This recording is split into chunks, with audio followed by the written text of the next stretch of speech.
Some changes have been made in the GMAT, which are effective from 3rd of April 2018. You have to be aware about all these changes, and you also have to change your GMAT strategy to benefit from the changes. At the end of this video session, we will advise you on how to benefit from these changes.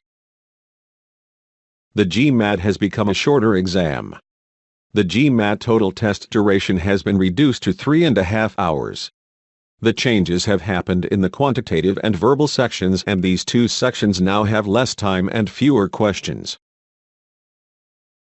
So, what has not changed? There are no changes to integrated reasoning and AWA sections. Section selection order option remains the same.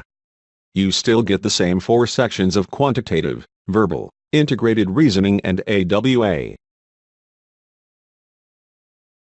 This is the new structure of GMAT. As you can see, the changes have happened in the quantitative and verbal sections. The total exam time, not including breaks or tutorials, is 3 hours and 7 minutes, while if we include the breaks and tutorials, then the GMAT takes 3 hours and 30 minutes. GMAT has 2 changes in quantitative section. Quantitative questions have been reduced from 37 to 31. If you know the earlier format of GMAT, we had 37 questions which had to be answered in 75 minutes. The time allocated has been reduced from 75 minutes to 62 minutes. So now, you have 2 minutes per question.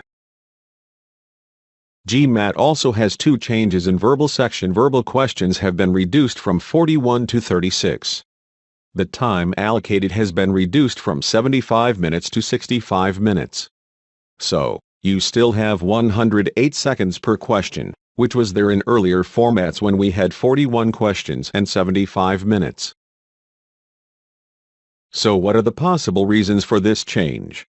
GMAT had received feedback from test takers that they felt rushed through the tutorial screens at the test center prior to starting their GMAT exam, and GMAT realized that because of ongoing operational reviews of systems and technology changes, it could shorten the GMAT exam without impacting the way it is scored.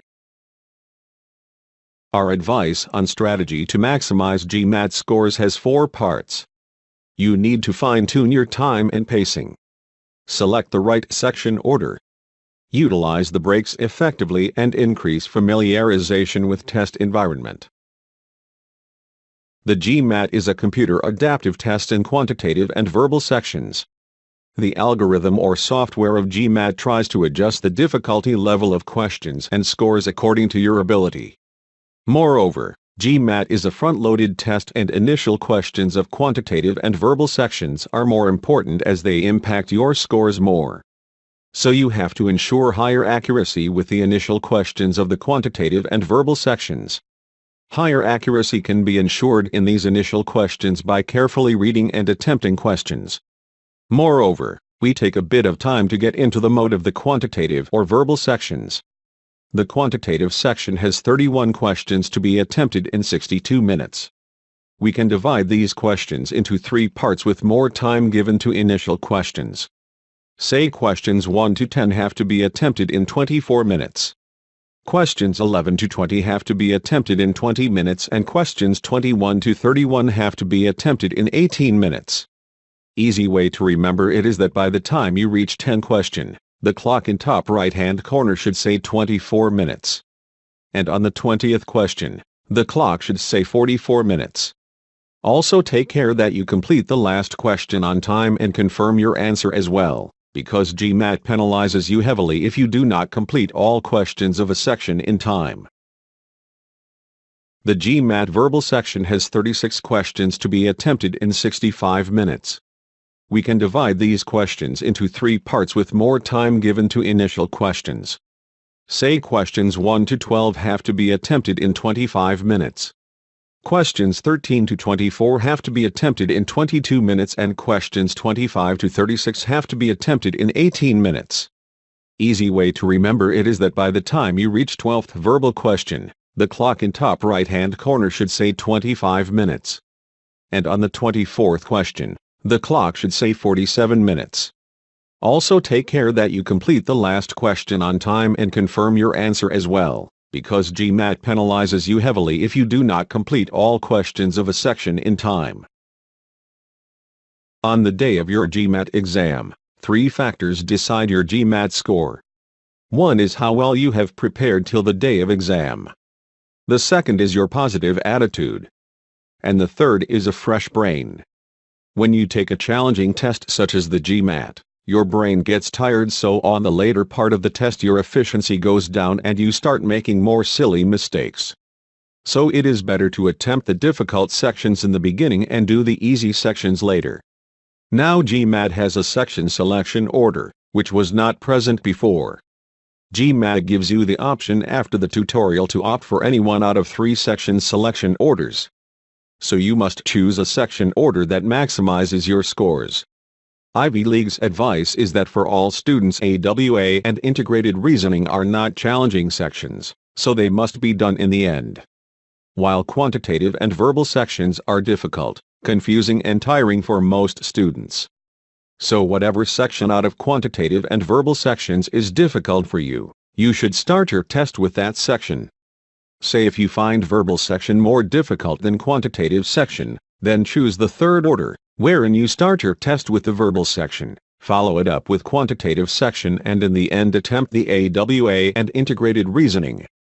But if you find quantitative section more difficult than verbal section, then choose the second order, wherein you start your test with the quantitative section, follow it up with verbal section and in the end attempt the AWA and integrated reasoning. You get 2 breaks of up to 8 minutes. During this time you can keep sitting on your seat and relax mentally, or you also have the option of leaving your seat and go to the washroom or access your locker for any eatables and drinkables that you may have kept there. If you want to leave your seat, you need to raise your hand and your exam administrator will come to give you permission for the break. During the break, do not ignore nature calls. If you feel any need to visit the washroom, please go to the washroom. Because if you feel the need to visit the washroom during the test, it would waste a lot of your valuable time. During any aptitude test, you have to use your brain continuously and it gets tired in the process. A tired brain finds the understanding of questions difficult and always makes silly mistakes. The easy way to refresh your brain is to charge it up with a lot of glucose and oxygen. So during the break, come out of your examination hall, take several deep breaths, drink water and eat something loaded with easily digestible carbohydrates. I am talking about a chocolate or a banana. Much before the test, please check whether you are sensitive or allergic to them. If you are into energy drinks, only then you can possibly have an energy drink during the second break. You shouldn't have any surprises left for the day of the test. Please visit your GMAT test center 2 days in advance to get familiar with the route and the time taken. But on the day of the test, give responsibility to a friend or an elder to deliver you at the test center. Reaching the test center in time should not weigh on your head. Check and get familiar with the online tutorial that appears before the GMAT exam starts. This online tutorial is available on MBA.com and you can check it a week before the exam. Decide what to eat or drink during breaks and arrange it. Prepare a checklist of things needed for the day of exam, your passport especially. Watch videos of how your test will be conducted.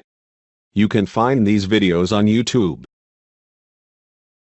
If you still have any doubts about the score issue or what to do next, then we can help you. You can get a lot of information from our website www.ivyleague.us.com. You can also address your queries directly to us. Please feel free to send your query at mail@ivyleague.us.com.